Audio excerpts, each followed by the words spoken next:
And as Paulo was introducing, I will talk about two different techniques about enhanced oil recovery. Actually, they are related, but they are two different fundamental phenomena. The first half of my presentation is about my master thesis in the University of Oklahoma, the application of nanohybrids for enhanced oil recovery. We use that in chemical reactions underground, as I will present later. And the second half of my presentation is about CO2, WAG, and CO2 foams for enhanced oil recovery. So first I want to talk briefly about the motivation for our project at the University of Oklahoma. This project was also funded by the AEC, as Dr. David was talking before. And we tried to use these nanohybrids in underground applications, which is something very new. This project was held it started in 2009 when I did my master's there. So now it advanced a little bit more than what I'm presenting today, but I want to talk about my contribution to this project. So for the motivation, well, as it has been discussed here today, you know, EOR is expected to play a very important role in the oil industry now and in the future. Especially we have to increase our recovery factors. So there's a lot of research effort to develop EOR technologies. For this project specifically, one of the best motivations was that the environments for chemical EOR are usually not favorable for surfactant and polymer flooding, high salinity, high temperature, hardness. So nanoparticles usually are thought as a solution for that. And as Dr. David said in his presentation, also we have a problem of adsorption on the porous medium for chemicals. So nanoparticles want to or aim to replace this surfactant polymer flooding that has been carried out during the last years. In addition, nanohybrids are produced in an industrial scale in Oklahoma. These nanohybrids are carbon nanotubes with metal oxide supports. So there is a lot of hunger for industrial application for this product, which are kind of expensive. So this was another motivation. For last, this group that I was working in this project has already been publishing some works about interfacial catalysis using these nanohybrids, which can stabilize emulsions. So we wanted to test this for petroleum industry. So the main goals for this project were the synthesis of nanohybrids with interfacial properties that can stabilize emulsions, characterization of these emulsions. I will talk a little bit more in detail after in the following slides. The propagation in the porous medium to see if they are adsorbed in the porous medium, to see if they block the pores, and to carry out the in situ reactions to improve the oil recovery. This was a kind of a very new idea because there are not too many projects about interfacial reactions in the reservoir. Well, you have in situ combustion, but this was much different because it's a catalytic reaction.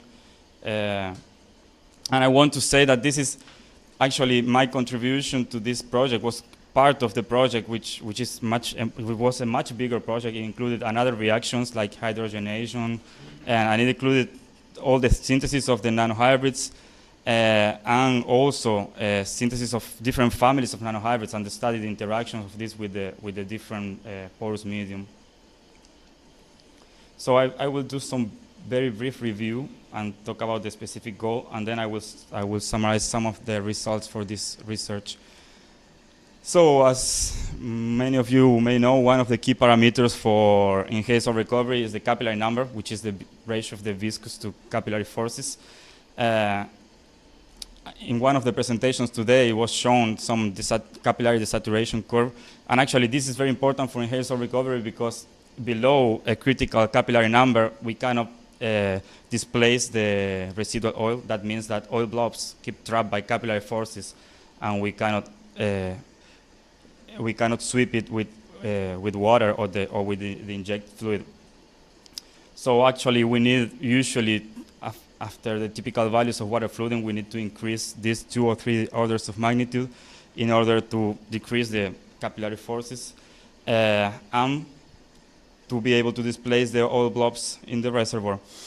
This is the typical way to do this is by emulsification, by surfactant flooding. Surfactants are amphiphilic chemical compounds that will go to the interface and decrease gives free energy, and by that they will decrease the interfacial tension and the capillary force. And another way of doing this that was the kind of the proposal of this project was by making the oil phase more similar to the water phase. Oil phase is a non-polar fluid, mostly non-polar, and by creating polar groups in this oil phase, we are decreasing the interfacial tension between the oil and the water. What must be said is that this was the very beginning of this project, and after that, we know that the ultra-low interfacial tension values that are required for surfactant flooding won't be reached by simple chemical reactions. So we need a combination of these with, for example, hydrogenation to decrease the oil viscosity, or catalytic cracking in situ to break the long molecules to increase the mobility as well. So another key parameter for EOR is the mobility, which represents the ease of transport of a phase through a porous medium, is the ratio between the effective permeability and the viscosity of the phase.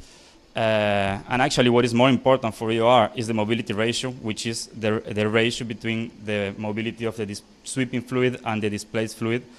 And this is important because if we have a mobility ratio lower than 1, we can effectively sweep the reservoir with an homogeneous sweeping front and avoid the formation of fingers, which will result in a poor macroscopic sweeping efficiency and will lower the recovery factor.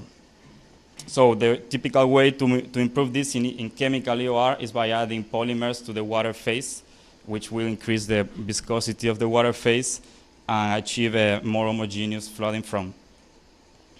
So for this particular research, what I was studying was to achieve the partial oxidation of non-polar compounds in the oil in order to decrease the oil and water interfacial tension. So for that, we chose a model compound that is tetraline. And we chose this model compound because, well, it's present in some moderate compositions in the oil, but the partial oxidation of this compound has already been studied in the literature, so it was a good starting point. As an oxidation agent, we chose oxygen from the air. And the catalyst we used for this was the amphiphilic nanohybrids with different metals deposited on them. I will talk a little more about this later.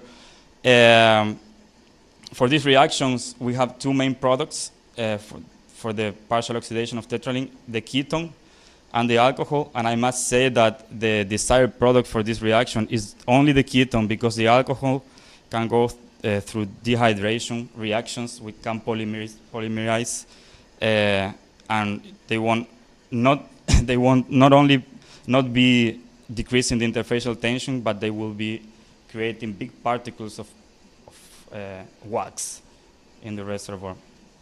So what we want is to maximize the production of this molecule from this one by injecting oxygen and a catalyst. So I will talk a little bit about the reaction that we are studying in order to understand our results. We have this reaction can happen thermally at high temperatures. For these reactions, we have 2 steps. The reaction is a free radicals reaction, which consists on the formation of an intermediate, which is called hydroperoxide, with the consumption of oxygen. By this intermediate, when it is decomposed, it forms the 2 main products. And what is important about this reaction is that it's an autocatalytic reaction. That means that the radicals that are formed from this decomposition will also attack the reagent accelerating the whole reaction. So the more you decompose from this guy, the more you attack this guy, and the faster the reaction happens. I'm not gonna go in detail through the chemistry of these reactions, but both steps are free radicals reactions, and they start with the extraction of hydrogen from tetralink and the propagation of the chain forming the intermediate. Oxygen is only consumed in this first step. For the second step, we have the homolytic oxygen bond cleavage forming these two radicals. So it's a branch chain reaction, and these radicals will attack both the tetralink and they will propagate the chain, forming the two products. What is important, some major features about this reaction is that we have the presence of an induction period. An induction period means that for some time you build up the concentration of your intermediate and you don't observe any formation of the product. This is related to the autocatalytic nature, but once we have the right amount or the required amount of free radicals, the reaction is activated and the chain starts. And another important feature of this reaction is that you produce both of the products at the same in the same amount. So you don't have a preferential selectivity towards any of the products. And there is a catalytic pathway that it has been proposed in the literature in the presence of metals that have two different oxidation states with a difference of one, like for example iron, copper.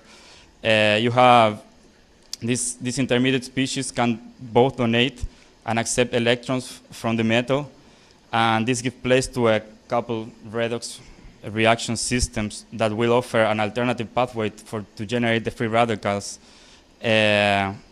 So by this we accelerate the reaction. What is different from the catalytic reaction compared to the thermal reaction is that we have a shorter induction period because the radicals are generated faster, and we have higher selectivity towards this product because there is an alternative reaction in the pathway. So I will talk about some of the results of this research now.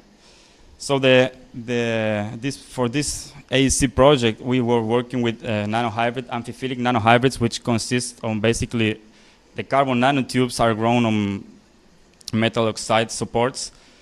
And when you combine these two parts, you have one hydrophilic part and one hydrophobic part, which resembles to the surfactant molecules. So these nanohybrids have a partial affinity with the oil and the water phase, so they will locate at the oil-water interface. So with an energy input, they can stabilize emotions. And with that in mind, we worked on the synthesis of various types of nanohybrids. For example, single-wall nanotubes on silica, which were the more common ones, but then we have multi-wall nanotubes on alumina. You have Janus particles that are just functionalized on half of their surface with hydrophobic groups, or carbon nanotubes just grown on one side of the particle. With these nanohybrids, we characterize the motions that we can form, oil and water emulsions, using different oil phases and different properties of water phases, like electrolyte concentration and different temperatures. This is a freeze fracture TEM of a water in oil emulsion. With different levels of magnification, we can see how the nanohybrids tend to populate the interface and how the hairs of the particles, which are the nanotubes, locate towards the oil phase, and the heads locate toward the water phase. So with this, we characterize the capacity of emulsifying from the different nanohybrids, like the emulsion volume, the oil drop size that we get, or the water drop size that we get, which one was the continuous and the dispersed phase, and other parameters. So for the catalytic reactions, we did most of them using a PAR microreactor, using a semi-batch procedure, which consisted on the formation of the emulsion, and we had no flow of the liquid phase, and we have continued flow of the gas phase. For that, we had the reactor closed for the desired amount of time, and we analyzed the product using gas chromatography. The preparation of the catalyst was done by wetness impregnation. And I will give some of the results that we had. What I'm plotting in most of the plots of the graphs, I'm plotting conversion, which is how much of the reagent we can convert towards any product. Yield, which is the product of the selectivity and the conversion. Or selectivity, which is from all the products that we got, which amount of each product we have. So this first screening was just to select which metals and which supports were active, which combination of metals and supports we were going to use to carry out this reaction. So analyzing this plot, we can see that both palladium and copper were the two metals that resulted in the highest conversion for this system. And from the supports, we took palladium and we prepared different catalysts with different supports, and we compared, and we saw that giant particles and multi-wall alumina were the most effective ones. It was just a screening because this was a starting point research. We didn't have any references on interfacial reactions for this system. So we picked palladium and copper, and we picked this support, which was the one product produced at the largest scale in Oklahoma. So with that, we analyzed the comparison between these two catalysts, the copper and palladium catalysts over multi-wall nanotubes on alumina, and the multi-wall nanotubes without any metal. And here I'm plotting the conversion over time. And we see differences between the three curves. The blue one is the copper, the green one is the palladium, and the yellow one is the one that doesn't have any metal. So for the differences, we see that we have some differences in the induction period. The copper doesn't show any induction period, or shows very short induction period, and the palladium has a longer induction period, and the one that has no metal resembles the thermal reaction. And this is actually what we expected, because the copper catalyst follows the redox catalytic pathway that I presented before. So the radicals are generated much faster. The activity, which is the slope of the curve, the maximum slope of the curve, also confirms this, because the copper catalyst has a greatest activity from them all.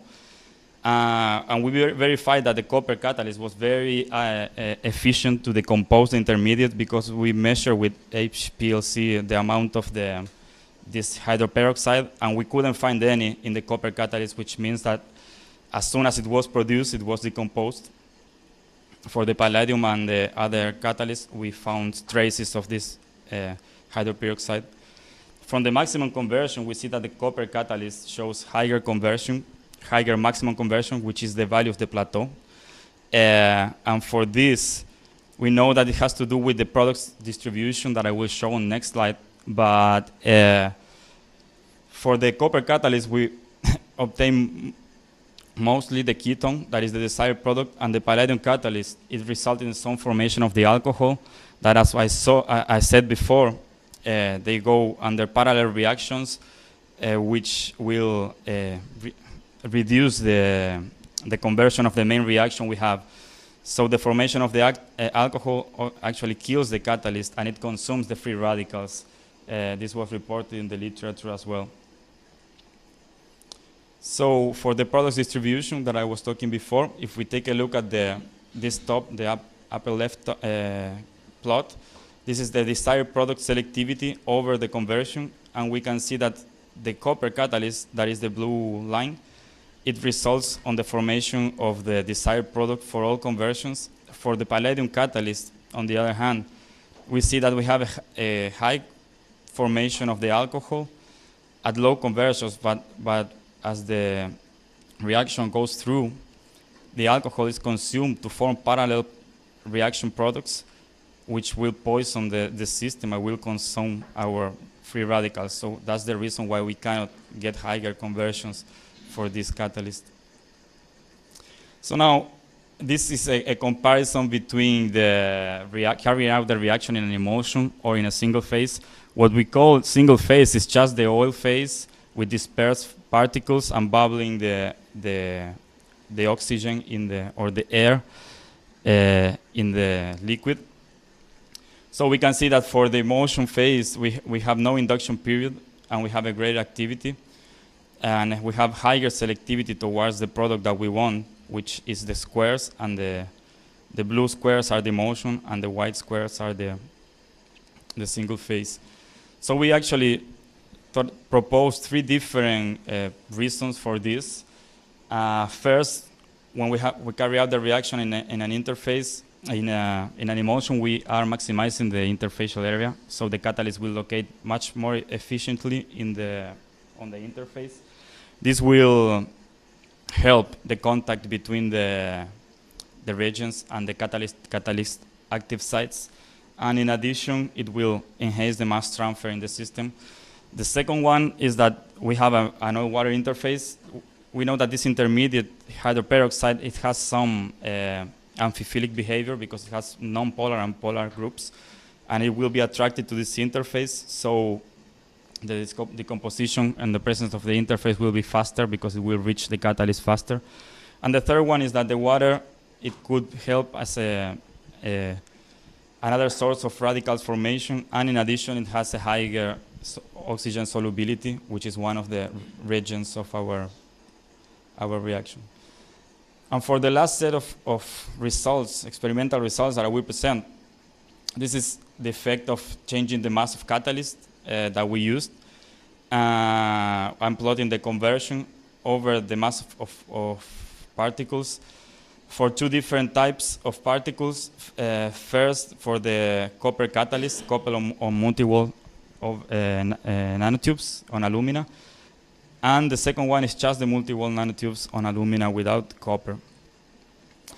And we actually divided this plot in 2 different parts because we can see that for when we have a low amount of particles, we can see that the catalytic reactions overcome the mass transfer limitation. That means that we observe that the more copper particles we add, we have a greater conversion. And in addition, we see differences between adding copper and adding just particles, which this will be kind of the thermal reaction. On the other hand, when we have excess of particles, we see particles agglomeration. We can see that on the microscope. The interfaces are much dirtier when we have excess of particles, and the drop size is bigger, so our interfacial area is lower for this case than this case. So under this part of the graph, we see that mass transfer limitations dominate the system. So both systems behave the same way, that it will be equivalent to the thermal reaction. So to confirm this, we minimize the mass transfer limitations, and we fix the total amount of particles in 20, which is a value on the optimum side of this curve. And we observe that we fix the total amount of particles and we modify the ratio between them, and we can see that when we eliminate the mass transfer limitations, the more copper particles we add, we have a straight relationship with the conversion. So now we see that actually the catalytic pathway is the one dominating, and the more copper we add, we have a higher selectivity towards our desired product. So with that, we confirm that actually this copper catalyst is going through the mechanism that we wanted. And this is just to prove our concept. We prepare different solutions of tetraline and tetralone. That is our reagent and our product. And we measure the IFT using the drop shape analyzer, just to confirm that actually when we increase the concentration of tetralone of the polar group, we decrease the interfacial tension, and it follows an exponential decay, which means that little amounts of the polar group will dominate the interface, will go to the interface, and will create the biggest effect that when you add more higher concentrations of the polar group. But however, this is the result that we expected, but however, this reduction of the interfacial tension, we know that is not enough to improve the capillary number to the numbers we needed. So this should be combined with another mechanisms. And this is, I'm not gonna go through results about this, but I just wanted to say that another part of this project was we were investigating the propagation of this through unconsolidated sandbags. We had different permeabilities sandbags, and we were making typical breakthrough curves to see if these particles could be transported in the porous medium. We saw that for most of them we could transport them without problems, but we needed to disperse them using a polymer. So PVP or polyacrylamide or any other polymer was used in order to avoid particle agglomeration, which would result in big particles that would plug the pores. For the detection, analysis of stability and detection of the particles in the effluent, we used turbidity measurements. So some conclusions about this first part of the presentation. These amphiphilic nanohybrids were successful supports, and we added metal to them and obtained catalysts that were good for the reaction that we wanted. We know that the copper catalyst was the best one that we obtained. It followed the redox mechanism that we proposed, and the palladium catalyst follows another mechanism that consists on adsorption on the surface, but it's not as effective as the other one. The motion system improves the effectivity of the system because of the reasons that I explained before. The addition of particles in excess, it creates mass transfer limitations, so agglomeration will dominate the system and the catalytic pathway is not effective. When we don't have mass transfer limitations, we get the result that we expected. The more catalysts we add, the greatest conversion and selectivity we have. And we could successfully transport these reactions in the porous medium, but we needed polymers to do this. This was the end of the project when I left Oklahoma, but I know that now they have published more advances on this project, like propagating these particles on consolidated core flats and carrying reactions on the porous medium, and some other great advances on this area. So now for the second part, I will talk about the project that we are proposing for this collaboration between BGE and Harriet Watt here at UFRJ. I will talk about CO2 and phones for CO2. Actually, I have been discussing this a lot about this with Thomas Watling from BGE, and our idea is not just to propose the foams as a solution for this, because as Professor Meran said before, we actually don't know about this. For the pre-salt, everything is still very new, and we want to test many different techniques. So my idea for this is to compare the CO2 flooding with WAG with CO2 foams, combine this experimental with simulations in order to first to build a knowledge about these techniques for the carbonates, which is actually that we actually don't have. And then, in addition, in order to be able to choose our best product to continue our research line focusing on that. So, as was said before, the most attractive of all the EOR techniques, the most attractive, at least in the large scale, is the CO2 flooding. And the easiest reason for this is that we have a big a huge production, a huge CO2 production on the pre-salt fields. So with this, it's obvious we don't know what to do with this CO2 that we produce. We have to reinjecting it is a good advantage. In addition to that, most of these fields are located far away from the coast, so logistics to transport another product or to generate another product in the platforms would be a great disadvantage. And in addition, we have a very complicated reservoir chemistry. Our salinity is very, very high. It's like 30%. That is 10 times the water salinity of the seawater. Our hardness is like 3%, which is huge. We don't have any polymer or surfactant that could tolerate these values nowadays. And we have carbonates, which we know that are very complicated in the geochemistry aspects. So the idea of CO2 flooding is to achieve the total or partial miscibility between CO2 and the oil. And for this can be done by single or multiple contacts, by dissolving part of the light oil in the CO2, or by dissolving the CO2 in the oil. And the main mechanisms for this are the increase of mobility, because when we dissolve CO2, the oil is lighter, becomes lighter, and the viscosity is reduced. In addition, we have swelling of the oil because of the CO2 dissolution, which will increase the saturation of oil and will increase the driving force for its production. And finally, the less important for this technique is the IFT reduction, which usually is not effective enough as it would be in a surfactant flooding. So as it was said before, the greatest disadvantage we have is the unfavorable mobility ratio for CO2 flooding, because the viscosity of the supercritic CO2 is much lower than the viscosity of oil.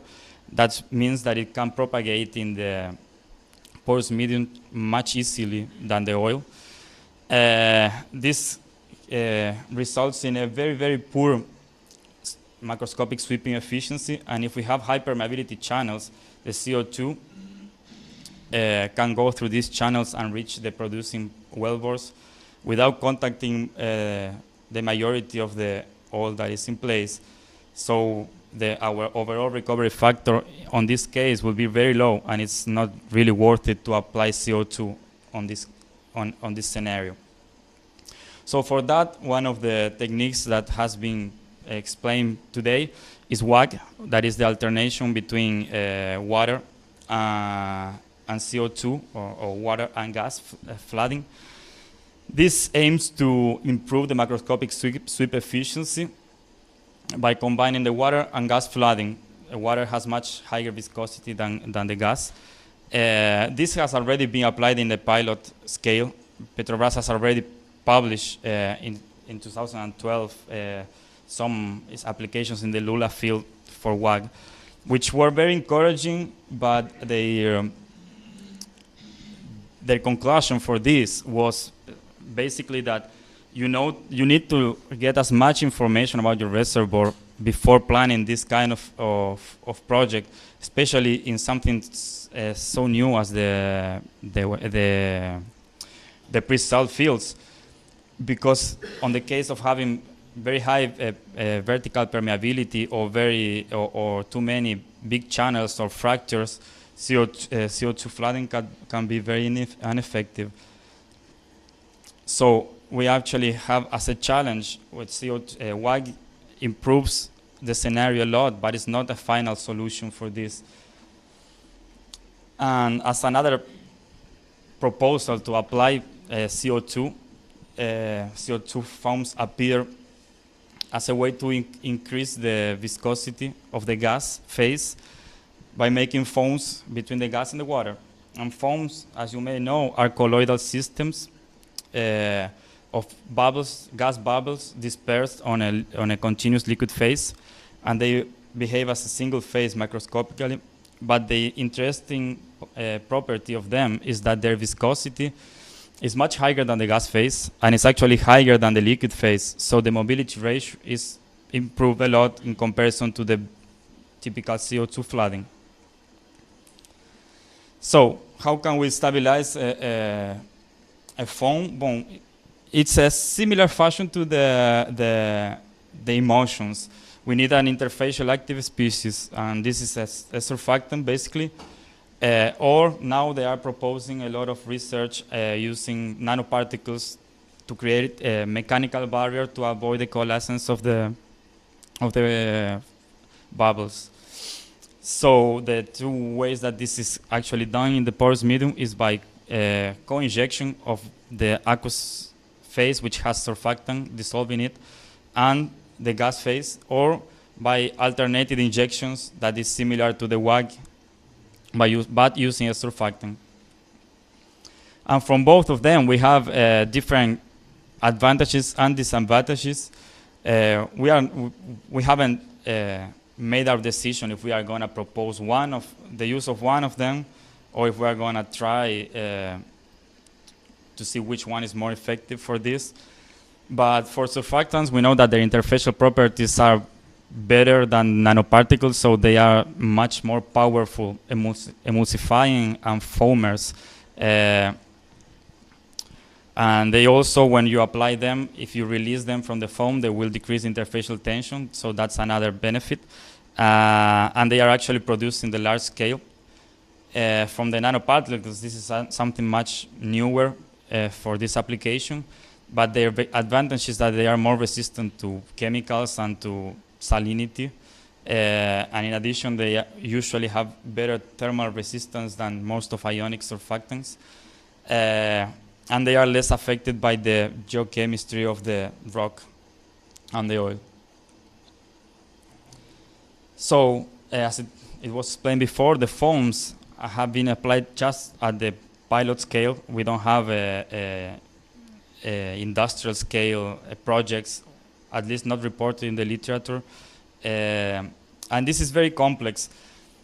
I think it was Professor Meran that was talking about this. We need to understand that the more amount of interfaces or phases we have, the more amount of interfaces and interaction with them complicates our understanding because of the different phenomena, the mass transfer between the phases, the interfacial chemistry, which is complicated. And we need to also understand dimensions, like for example, the size of the bubbles versus the pore size, how they will interact with the rock, how the emulsifying or the foamer will interact with the rock, if the foam will be stable under our electrolyte concentration or our temperature. So there is a lot of fundamental phenomena to understand before actually proposing this as a product or a possibility for pre-salt. So with that in mind, there has been a lot of research on CO2 foams during the last years, and they focus mostly, the experimental research focus on two different scales, that the large scale, which are the core floods that simulates our reservoir in a big scale, and the micro models, which try to understand what is happening in the pore scale. So to finish the presentation, I chose a paper to review about the fundamentals, and I chose to talk about the theory of the fundamentals on purpose, because I think we are just starting to propose this project, and it's a good way to really get a strong understanding on the phenomena that is going on when you inject the foam on the reservoir in order to then build our experimental results knowledge. So this paper from Shell in collaboration with Delft University, it's about it's in advances in color and interfacial science, and it's about the interactions between foamers and the surfactant and the water phase, the gas phase, under the presence of oil and how the stability of the foam is compromised when we add oil to the system.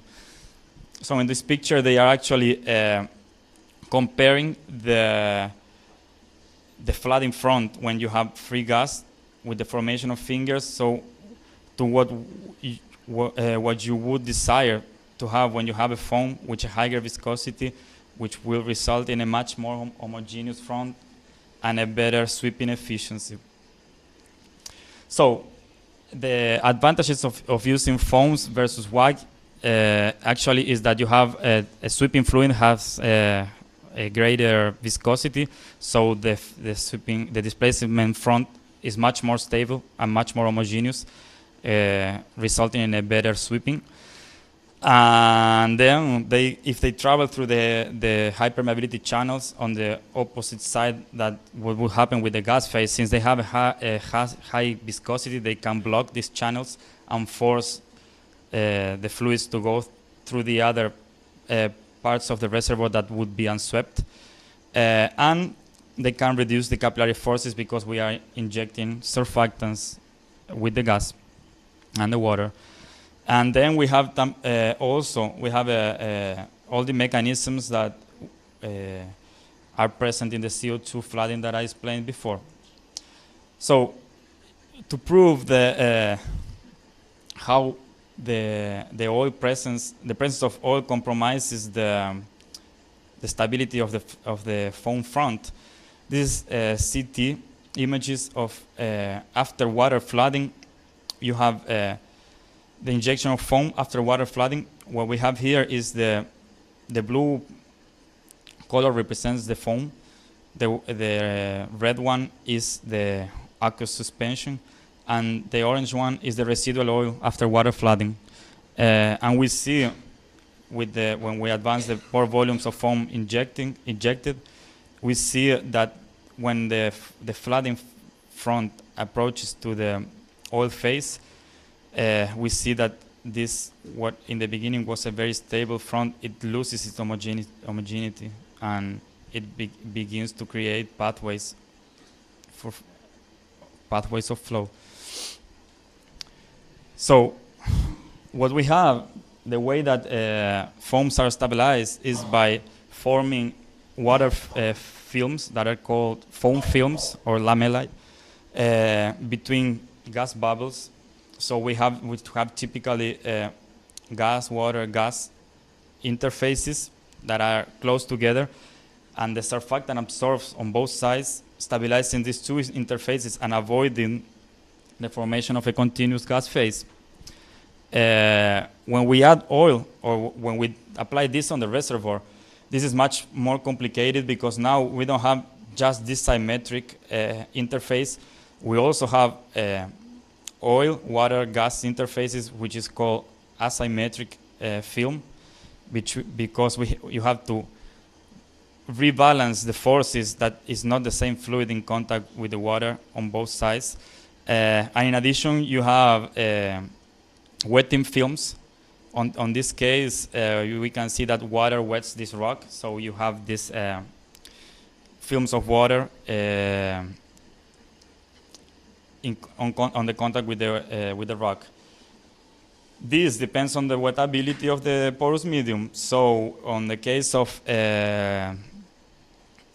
oil wet rock, this won't behave this way. The oil will try to cover all the rock, and we will have the foam or the bubbles and the continuous phase, avoiding the contact, locating in the middle.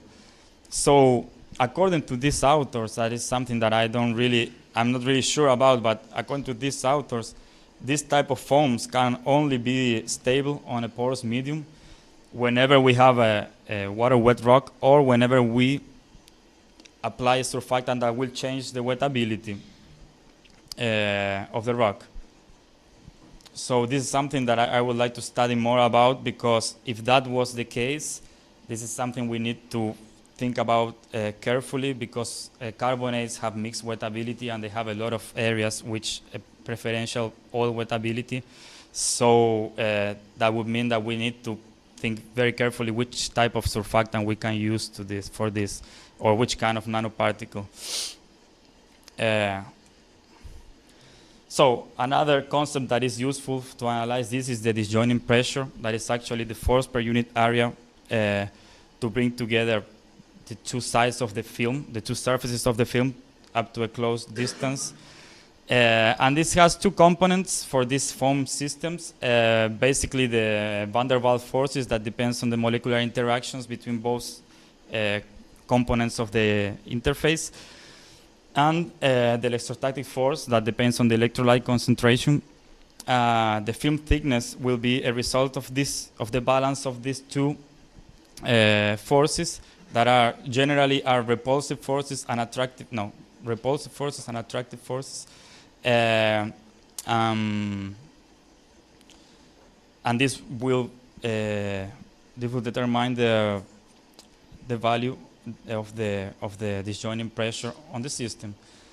And the other important pressure present in these systems, that is as in any application in the porous medium, is the capillary pressure, that is basically defined by the difference of pressure between the gas and the water or the liquid phase, and it's usually calculated by the Ian-Laplace equation as a function of the interfacial tension, or in this case the surface tension, and the radius of curvature of the interface. And on the foams, we have a balance between this capillary pressure and this disjoining pressure, so both components of the disjoining pressure will balance the capillary pressure. And if we have the case of when the repulsion forces are greater than the attractive forces, we have a stable foam. And when we have the opposite case, the surfaces will overlap and they will form a big bubble, a continuous phase, and that will result in coalescence of the bubbles.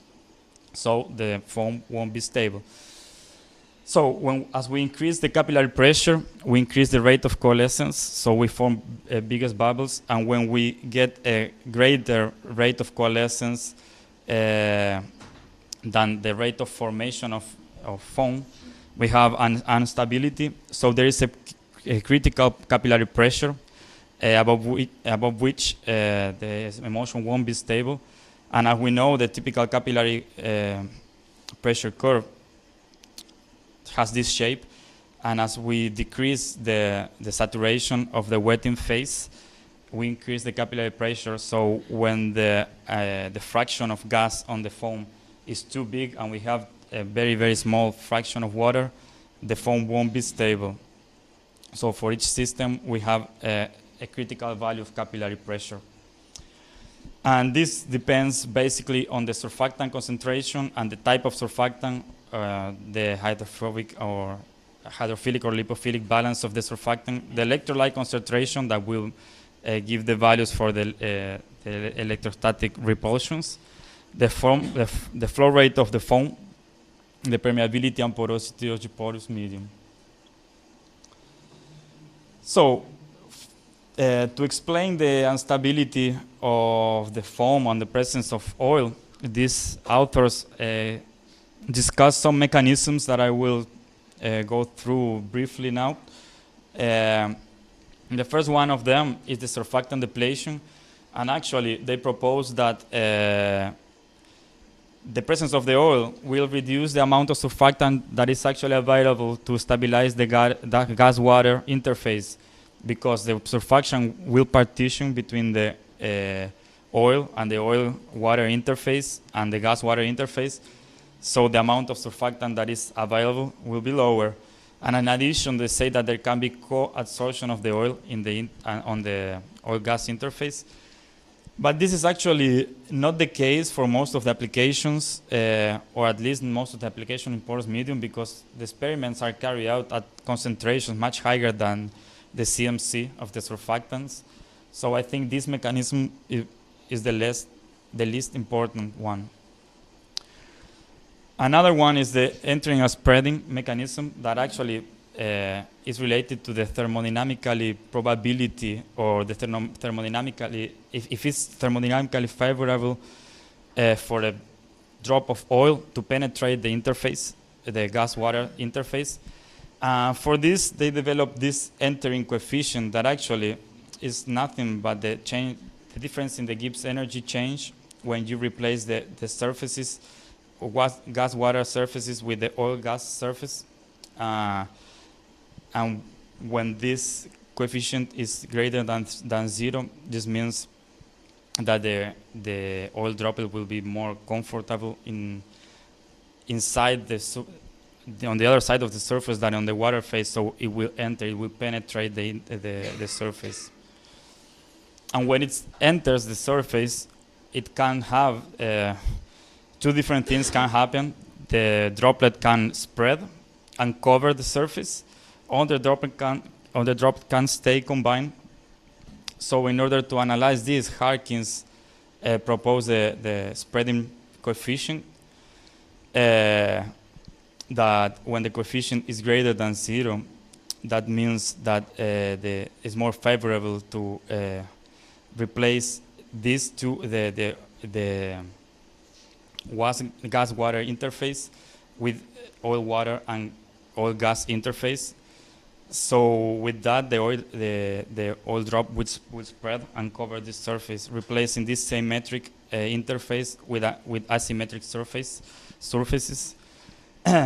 So that could be a source of instability because the disjoining pressure when we replace water with oil is modified, and by that we can reach a capillary pressure higher than the critical one for this system, and it will result in instability. And for the other option, when the droplet doesn't spread, what we have is the droplet forming a bridge between the interface, and the fate of the film will depend on the contact angle between the gas, the water, and the oil. And for this, when the contact angle is greater than 90 degrees, as we know, the contact angles by the Young equation, they are related with the interface, or the interfacial tensions and the surface tension of each liquid separate. So they develop this bridging coefficient that when B is greater than 0, we have this case. That means that when the film is compressed, it will collapse. On the other hand, when we have a contact angle lower than 0, the compression of the film will result on a stable interface. So to finish this presentation, for reservoir applications, there have been some combination of surfactants or products that have been proposed to act as better foamers when they are together than as applying just one surfactant. It's the same that is that was studied in emulsions. Usually combinations has synergism and they work much better than the pure surfactants. So the first one was sweet ionic, there are surfactants that have both charges on the same molecule. And when you combine this with an ionic surfactant, you decrease or you screen the electrostatic repulsion between the heads. So this allows a better, an improved presence of the surfactant on the interface. And for that, we get better foaming results. And for the second one, we know that another thing that is applied in emulsions is combining non-ionic surfactants with anionic surfactants. For this case, they propose a long-chain alcohol that will locate in between the anionic surfactants and will improve the packing at the interface. This will increase the viscosity. So the thinning of the foam films will be reduced, and we will have less chances for coalescence when we apply these surfactants together. So the conclusions for this last part, we know that the CO2 and WAG processes are the most promising, or at least the ones that are being applied by now in the pre-salt reservoirs. If we want to improve the mobility ratio, foams are a good candidates to achieve this, but we need to study the stability of the foams, which is a very complex process because it depends on many characteristics of the system, and we have many interfaces, which makes this a great challenge to study. And we know that the presence of oil, it affects the stability. So in order to tune this, there are many parameters that can be modified. For example, the electrolyte concentration, or the salinity, or the hydrophilic lipophilic balance of the surfactant, the concentration of the surfactant, combine different surfactants. The oil components also are very important. And in addition, we need to take into account the wettability, the density of charge on the surfaces, and these are many things for us to study about this system. So these are our first steps, just to propose these techniques and to go deeper on the theory. So as a proposal of product, it seems that the blends of surfactants are much more good product, or are much better products for these applications. But our biggest concern about this is the reservoir environment, which won't help the stability of surfactants without phase separation. So this is something we have to think about. So thank you very much, and that's all I have for today.